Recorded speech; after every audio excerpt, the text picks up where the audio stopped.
Selamat pagi, Pak. Ya, Bisa pagi di- menjelang siang. bisa diperkenalkan nama dan jabatan Bapak di perusahaan ini.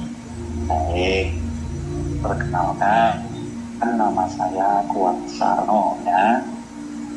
Jabatannya sebagai HRD Manajer DPT Wahana Polimer Indonesia, Jalan Mauni 85, Bangsal Pesantren Kediri, Jawa Timur.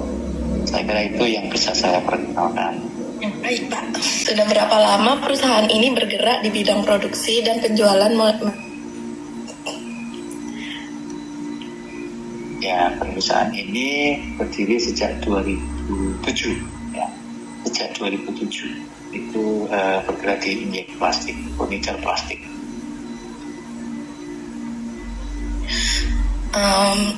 Bagaimana perusahaan ini memilih supplier bahan baku plastik yang digunakan dalam produksi? Ya, memilih supplier bahan baku ya ini ya. Ini memilih tentunya berdasarkan kualitas yang pertama, kualitas, kemudian yang kedua harganya ya. Kemudian harga tentunya harga yang rendah ya. Karena nanti akan diambil itu yang rendah, untuk berikutnya juga komitmen. Ya, mungkin kualitasnya bagus, harganya juga yang terendah, tetapi komitmen tidak bisa mensuplai kami, mencukupi untuk mensuplai kami, atau harganya tidak konsisten, yaitu tidak kita pilih. Jadi diantaranya itu tentang kualitas, tentunya yang terbaik, harganya yang low, yang rendah, kemudian komitmennya bagaimana tentang kelanjutan dan pasoknya terhadap PT Wahana Polimer. Saya kira itu, Jessica. Selanjutnya, bagaimana proses pengecekan kualitas bahan baku dan produksi jadi sebelum dipasarkan? Pengecekannya ya kita mesti minta sampel, kemudian akan di trial, akan dicek kualitasnya ya. Sebelum akhirnya nanti kalau sudah dicek, diaplikasikan ke produk kami, kemudian dipastikan, karena nanti ada quality control, dipastikan sampel tersebut benar sesuai dengan kualifikasi yang kita tentukan, dan sebelum barang itu kita pasarkan. Jadi melalui itu kualitas daripada pengecekan kualitas bahan baku ya, dan termasuk produksinya ya, sebelum itu dipasarkan seperti itu. Jadi nanti ada quality control yang menentukan berbagai tes, kemudian sebelum itu nanti dipasarkan ke pelanggan. Itu Jessica. Iya. Mengapa perusahaan ini memilih lokasi pabrik di tempat ini?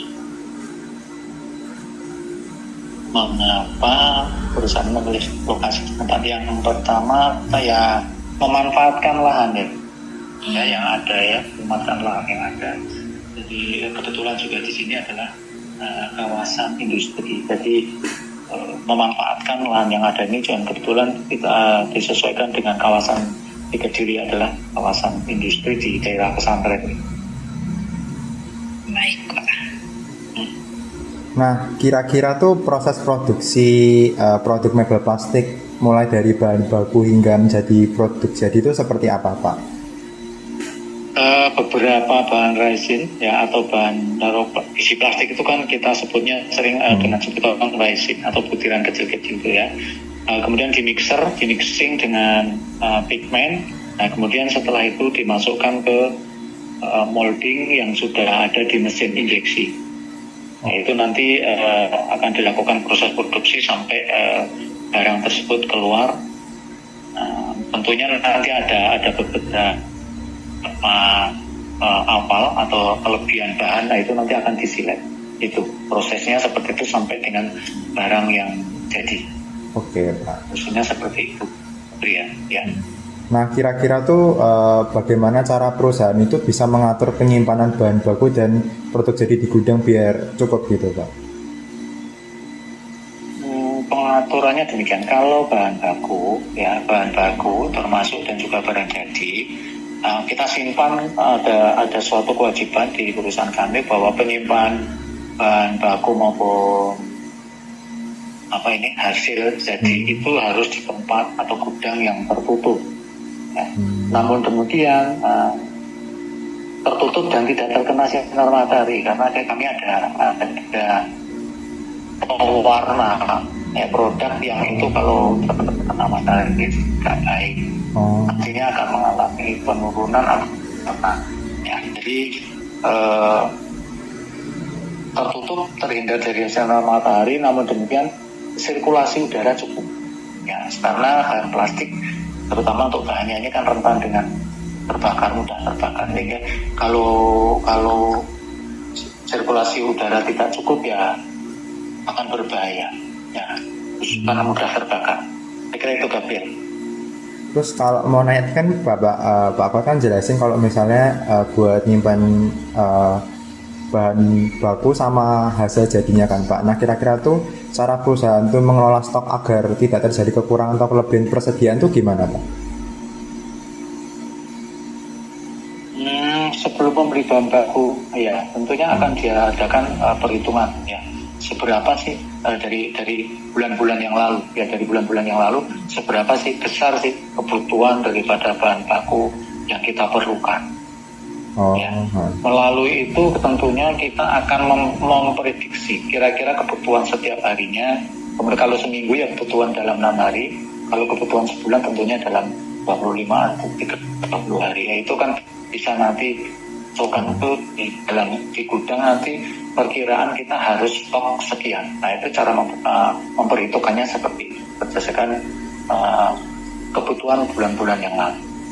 Ya, di pasokan itu nanti seperti itu, stoknya harus sejumlah itu. Oke. Nah kira-kira struktur organisasi atau pembagian tugas antara bagian produksi, gudang, dan pemasaran itu gimana Pak? Pembagian tugas ya, antara produksi, gudang, dan bagian apa ini? Pemasaran, marketing. Oke, baik. Ya. Nah pembagian tugasnya demikian. Ya, pembagian tugas antara bagian itu kita berfokus pada siklus daripada operasional. Ya, dari mulai produksi. Ya, produksi dia mengolah bahan mentah ya dari bahan baku. Ya, itu menjadi produk jadi. Ya, setelah itu diterima akan menyimpan di bagian gudang, diterima oleh bagian gudang. Di dalam menyerahkan ini akan dikelola oleh administrasi atau admin kami ya, admin dalam mendokumentasikan atau mendokumenkan stok yang ada ya, dengan di entry di stok kami ya. Pemasarannya yang bertugas nanti setelah masuk di gudang akan dipasarkan ya, mempromosikan mungkin produk tersebut dengan dengan supaya produk berlaku di pasaran atau di pelanggan ya. Bagaimana lah itu tugasnya pemasaran itu bagaimana stok yang ada ini dipasarkan supaya pelanggan tertarik dan mengambil, atau kalau yang sudah pernah mengambil repeat atau mengambil kembali daripada produk kita. Itu Gabriel. Nah kira-kira kendala yang paling sering terjadi dalam proses produksi itu apa Pak, dan cara mengatasinya itu gimana? Kalau kendala yang ada sering terjadi adalah kami yang sekarang ini mesin ya. Mesin itu sering ya, bukan sering ya, kalau ada kerusakan mesin, karena ini kami kan di daerah di Kediri ini kan di daerah beda kalau di Jakarta sama Surabaya. Nah kalau ada kerusakan mesin sedangkan spare partnya di Kediri ini nggak ada, nah, otomatis ini akan kesulitan dalam mencari spare part. Itu akan mencari solusi bagaimana kita mencari cepat. Kalau merekkan dari Surabaya ya mencari ke Surabaya, kalau memang harus dari Jakarta. Kalau memang harus impor ya kendala itu ada. Dan bagaimana mengambil langkah itu ya, langkahnya mencari spare part yang ada, karena itu memang kendala kami di daerah akan kesulitan dalam lebih lambat daripada dibandingkan di kota besar dari spare part mesin. Ya kita mendatangkan mekanik yang kompeten dengan membawa sekaligus spare partnya tadi ya. Nah, untuk proses pemesanan bahan baku dari Suprel itu caranya gimana Pak? Ngelakuinnya, pemesanan bahan bakunya itu.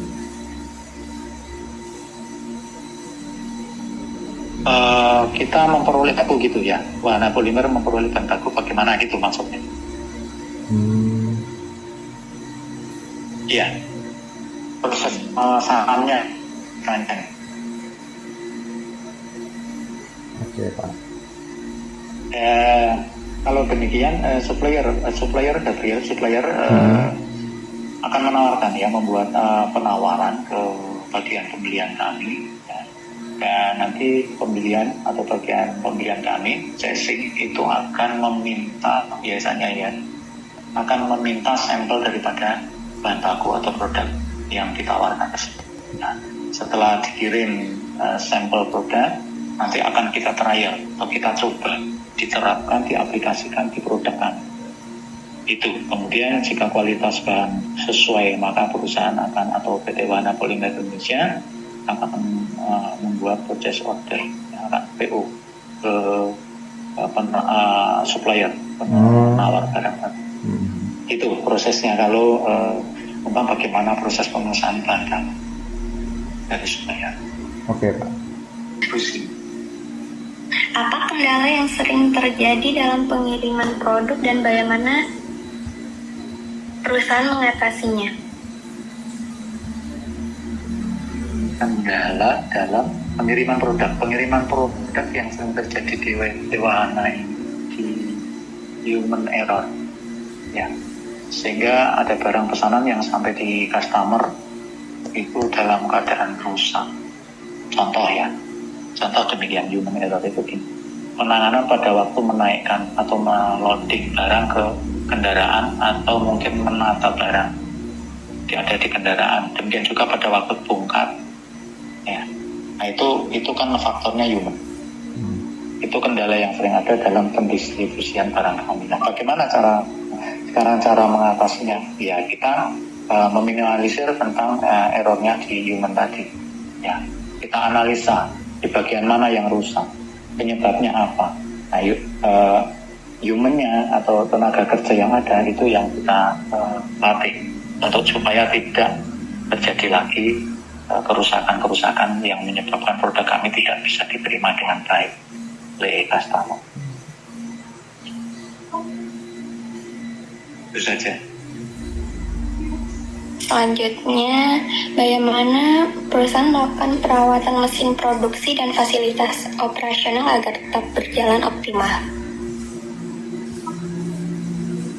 Mesin produk mengoptimalkan ya. Kita diadakan maintenance yang secara periodik ya.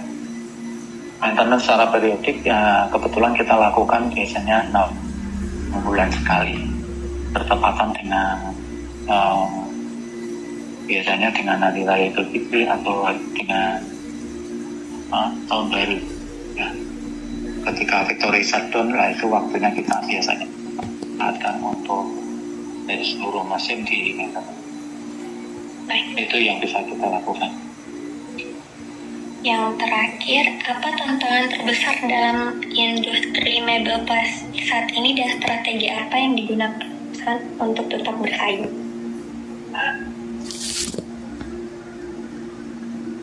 Tantangan terbesar saingan, kompetitor yang semakin ketat sekarang, persaingan semakin ketat. Solusinya apa ya?